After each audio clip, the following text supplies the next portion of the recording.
In this video, I'm going to show you a step-by-step guide on exactly how I was able to fix Costa Coffee Club app not working. So what I did firstly is that I closed my Costa Coffee app here, as you can see, and instead I went into the settings app on my phone. And now on my settings app, I just scrolled down in here and then I clicked on general. So on this page, I scrolled down once again and I clicked on storage. Then we're just going to swipe up in here until you can see the search bar. Search for Costa Coffee Club here, as you can see, and then click on the app.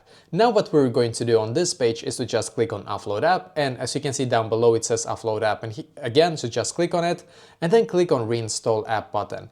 And now just simply wait for the app to completely update to its absolute latest version. So as you can see, if I close the app, now it says installing here, and that means that your Costa Coffee Club app is being forced to update to its most up-to-date version of the app. So now when it's done, go back into the app and hopefully now it's going to be fixed for you as well.